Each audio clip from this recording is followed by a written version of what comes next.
एक बालक ने भगवान शिव को ही पेड़ के साथ रस्सी से बांध लिया। आखिर क्यों? दरअसल एक बालक अपनी गायों को नदी के किनारे चराने ले जा रहा था। तभी उसने देखा कि एक महान संत अपनी आंखें और नाक बंद कर ध्यान योग साधना में लीन है। बालक थोड़ी देर तक संत को ध्यान से देखता रहा। कुछ समय बाद उसे रहा नहीं गया और संत को पूछ लिया कि वो सब साधना क्यों कर रहे हैं। तब संत ने जवाब दिया कि मैं भगवान शिव का दर्शन करने के लिए ये सब कर रहा हूँ। थोड़ी देर के बाद संत वहां से चले गए।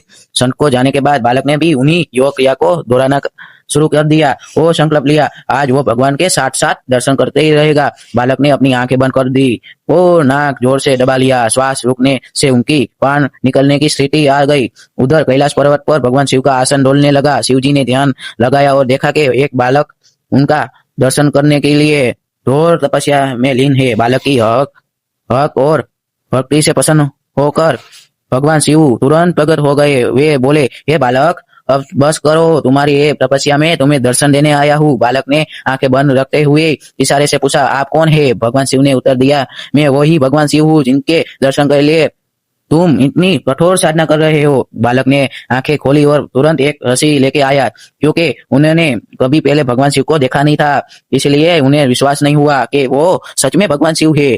पहचान के पुष्टि करने के लिए उनके भगवान शिव को पास के एक पेड़ से बांध लिया और संत को बुलाने के लिए दौड़ा पड़ा। संत दौड़ते हुए वहां आए, लेकिन उन्होंने वहां कोई दिखाई नहीं लिया।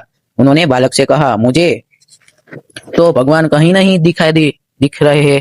तब बालक ने भगवान शिव को पूछा, प्रभु, यदि आप सच में भगवान शिव है तो संत को क्यों नहीं दिखाई दे रहे हो? भगवान शिव मुस्कुराए और बोले, जो भक्त बिना किसी छल कपट के निष्कलंक और सच्चे मन से मुझे याद करता है, उन्हें अवश्य दर्शन देता हूँ। तुमने बालक हट और निरसाप सदा से मेरी आराधना की, अपने प्राणों की भी परवाह नहीं की, इसलिए मुझे कैलाश से मृत्युलोक में आकर तुम्हें दर्शन देने पड़े। लेकिन ये संत अभी भी पूर्ण शुद्ध भाव से नहीं साधना कर रहे हैं। वो रोज क्रिया तो करते हैं, लेकिन उनके मन में अभी भी भटकाव और स्वार्थ है।